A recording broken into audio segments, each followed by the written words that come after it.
Hi folks, hope you're well, and thank you for stopping by. My name is Dustin Furlow. I'm here hanging out at Cedar Rock Studio Guitar Gallery in Indiana, and it's my great pleasure and certainly a privilege to be showing you not just one, but two examples of the great Michi Matsuda's steel string guitars. This is his M1 model, and it is basically a modern OM. It's 15.5 inches across the lower bout and about 4.5 inches deep. Very versatile guitar. Sort of fits in between the dimensions of a Martin OM and a small jumbo, which tends to be about 15 7/8 or 16 inches. So it's a very comfortable, versatile, and sort of Swiss Army knife body style, in my opinion. Really great guitar for a variety of reasons. Other than that, though, I'll briefly talk about the woods and some of the specs. But before that, I want to just share a story. I said the same story in the other Matsuda video, but I'll try to keep it quick. My first experience playing one of Michi's guitars was much like this one. It just had Brazilian rosewood, which the other one here has. But I was at a very well-known and reputable shop in Asheville, North Carolina, and it was my first time there, and I met the owner by the name of Paul Miller, very nice guy. And I was in the middle of playing some other guitar that was also really good, of course, and he comes up to me. And, I think I was like 26 or 27 at the time. I'm 29 now, so I guess that's not a big difference, but a much more younger and bushier-tailed version of my current self. He comes up to me and he just pulls one of these numbers. And I was like, yeah, okay, yeah, you're putting it in my face. I'll definitely play it. And so I didn't know what it was. I had no visual, intro to it other than seeing the beautiful Brazilian.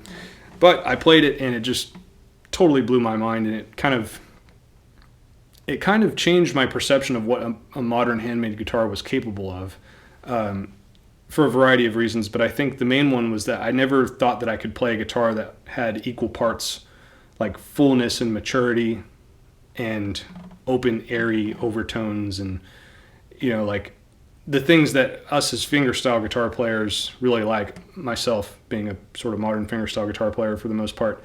I like the overtones, but I also like the fundamental fullness. And up until that point, I kind of thought that they had to be very separate things. You either have a very modern, lively, reverby sound, or you have a very fundamental, woody, mature sound. But it is possible to have both, and this is a perfect example, I think, Michi's work. And so that guitar blew my mind, and there's a clip floating around somewhere online that shows the reaction. It's just hilarious. I come back to it every now and then just to see, I couldn't stop myself from laughing, much like I am now. Like it was so funny in the moment because I just had to stop playing and listen to the guitar sustain, and I was like, wow, anyway. So love Michi's guitars. They're in my top of the top bracket, and I'll just cut it there. So this has a Swiss moon spruce top, has an ebony bridge pins, a nice sort of hollowed out saddle, bone saddle of course, It's got a custom rosette. Well, they're all custom and unique, but this one is really cool. It's much like the other one, except it has some really beautiful shell that has some really insane detail and vibrancy to the color. I really enjoyed taking photos of this guitar for that reason. It was just really visually rich. Has some nice flamed koa binding, curly koa, however you'd prefer to say it. And the African Blackwood is quite remarkable as far as the individual set goes. This stuff is in very short supply nowadays. I was speaking to a luthier a couple months ago who said that a very large stock of it was just purchased by a very well-known guitar company. So there's not very much of it. I think it's probably rarer than Brazilian at this point. Actually, I know it is. Anyway, we have a beautiful one-piece mahogany neck that has this sort of like nice, like almost liquid-looking carve to it that makes going into the cutaway very ergonomic and pleasing. Just one of the many things that Michi does that kind of just makes people scratch their heads in awe. It's got a ebony fingerboard, ebony binding with some nice perfing lines on the side. I always love that. Gives it extra definition. And it's got a mix of beautiful woods for the headstock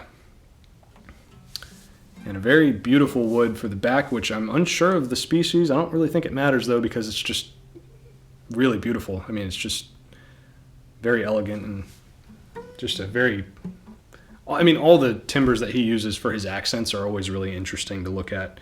Kind of just, you sit, it's like there's this theory that another builder that I'm a big fan of once told me. He said that when you build a guitar, you're actually building three guitars. It's that you have the guitar that you look at from 15 feet away, the guitar that you look at from about 5 feet away, and then the guitar that you look at when it's on your lap. And Matsuda's guitars they pass all three tests. You know, like you're looking at it in your hands and you're seeing all these things that are just like, wow. But if you look at it while somebody else is playing it 5 feet away, you're also like, wow. But you look at it from 15 feet away, you're like, I need to get closer to that. So Matsuda is definitely an artist in every sense of the word, and it's just such a privilege to get to show you his work and play it. His setups and his everything is just so well-rounded and refined that it's like, I don't know actually if he's a player himself. A lot of builders are really great at building guitars and they don't even play.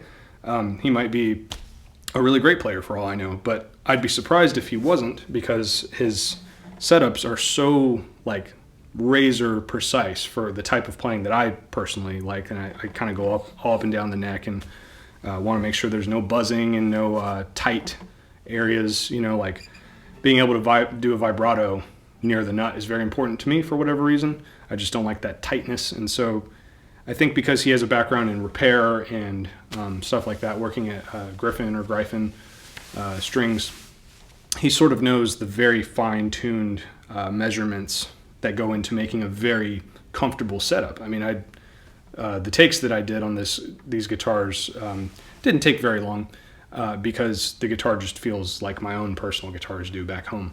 So really great work there, but great work everywhere else, of course. So if there's anything I missed, I should also talk about 2 1/4 bridge spacing, 1 3/4 at the nut, very standard.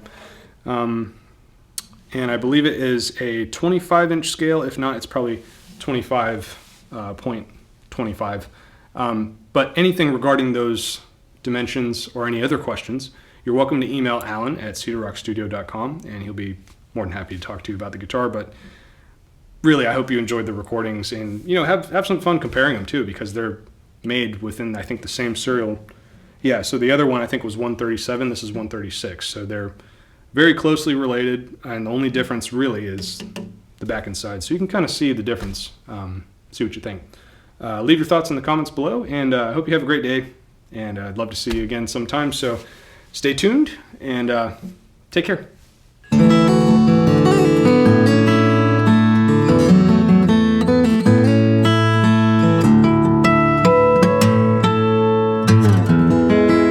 Thank you.